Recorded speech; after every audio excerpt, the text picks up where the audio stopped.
have had so much flack about what I did being incorrect. However, I'm 11 years now past when they pronounced me dead. Okay. Good evening. I have a lot to show you tonight. There's not much to tell you. I've had many doctors on, as you know, that have told about what they can do and what they do. I was honored to be approached by Dr. Alex Duarte, who you just saw, and he's starting a new television program about alternative medicine, or as, like I say, I don't see it as alternative, I see it as natural. The only alternative I see is the cut, burn, and poison that is going on out there. I'm Dr. Alex Duarte, your host for Taking Charge of Your Own Health, the program that covers alternatives, breakthroughs, even controversy that you may not see on other programs. We're trying to give you information that can save your health, maybe even your life.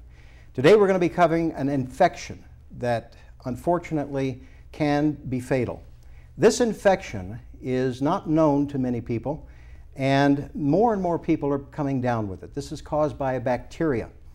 And with us today is a man that has had this infection, has overcome it. He's a famous movie star. He's a famous singer. And it's a pleasure to welcome him to our show, Mr. Randy Travis. Thank you for coming in. Thanks, Dr. Duarte. That's a nice intro. Thank you. I appreciate that. My pleasure. Yeah, I did deal with, obviously, the Lyme disease. But I'll back up before that, which you and I had a phone conversation before I ever came out here. That's right. I remember that conversation. And you had called me and said that something had happened to your voice. Mm-hmm. And I understand for a singer, that's not a good thing. Yeah, that's a good way to put it. Yeah, that's not the best thing to have happen. You know what would happen to me back then, as I told you, I would sing a show. I mean, I came out of starting singing at eight years old, by 14 working in clubs, by 16 singing 5-6 nights a week, so I'd never had a problem. Right. So all at once I found myself singing a night, and maybe the next night I would go to for words or sometimes for a whole line. Nothing would come out. There would be nothing there. And a little bit scary, and it became harder and harder in the studio to get vocals done. And then I saw you doing a television show. I was listening to you that afternoon. And you were talking about alternative medicines, and not just because I knew a lot about alternative medicines or that I knew that's where I wanted to go. But I was listening to you, it made a lot of sense, and I had already gone through 3 other medical doctors and used, well, like everybody else who's ever struggled with that, I've used everything over the counter you could find and every nasal spray you could possibly find. Was it working? Yeah, nothing's working. Yeah. And you know, that conversation we had, I knew that the clinic I was going to send you to, if anybody could find the problem, they probably could, because they had saved my health some 20 years earlier by finding poisonous amounts of mercury vapor coming off of my fillings, which had suppressed my immune system. And I got well the moment I had these fillings removed. But if it wasn't for them, I probably wouldn't be here today.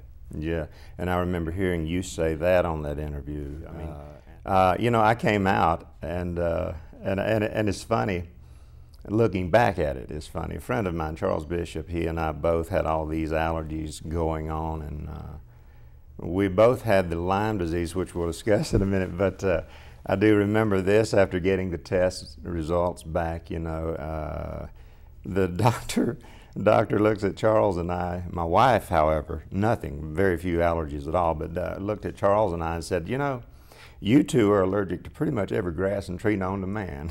Wow. Well, that's not good, is it? No. Especially since I grew up in the country and that's where I like to be most of the time. Right. And then on top of that, as you were talking about earlier, the thing that we found that I had really no knowledge of at that time was the Lyme disease. Right. Usually from finding out as time goes by, coming from ticks which have been infected by deers. That's and right.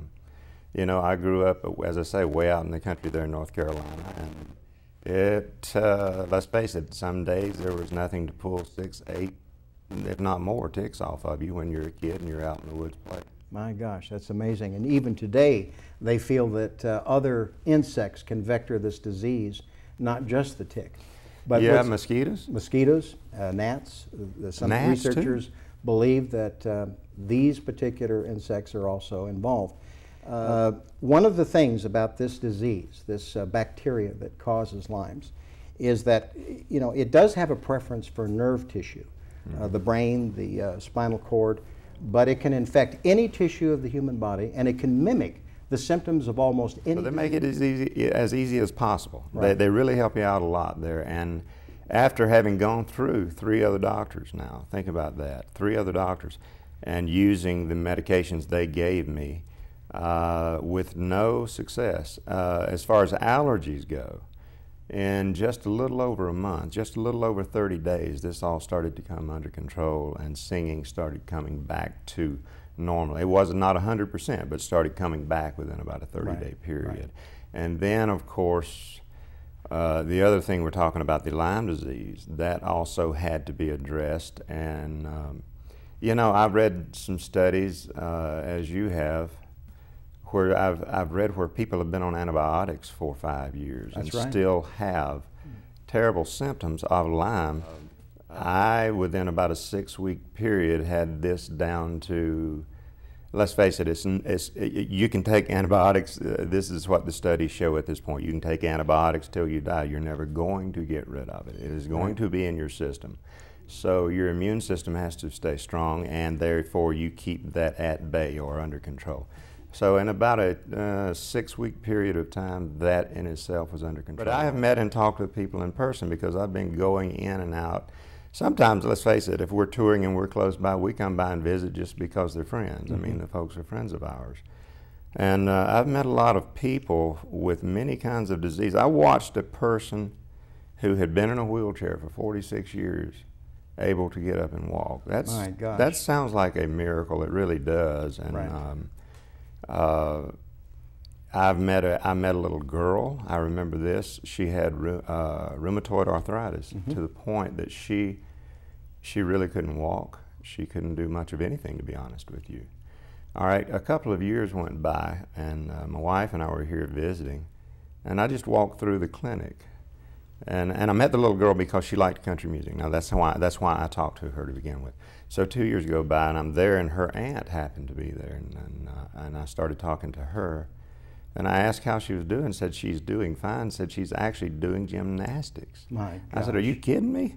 She could not walk. And I've met people who had scleroderma and had great success with their treatments. And again, not using drug therapy. It is a homeopathy, and it's great. You mentioned MS. I also met and talked with this lady, and I don't remember her name, but she went in the clinic in a wheelchair and had been diagnosed with MS. And after they had done whatever testing they had to do, she had been basically poisoned by the work that she did, which involved, toxic metal fumes, in other words, in the work that she did. So, again, being diagnosed as MS and continuing to go downhill, and then got there and found out that it was something else. They began to treat and get the blood cleaned up, so to speak. And she was doing so much better. She, again, up and walking and feeling much better.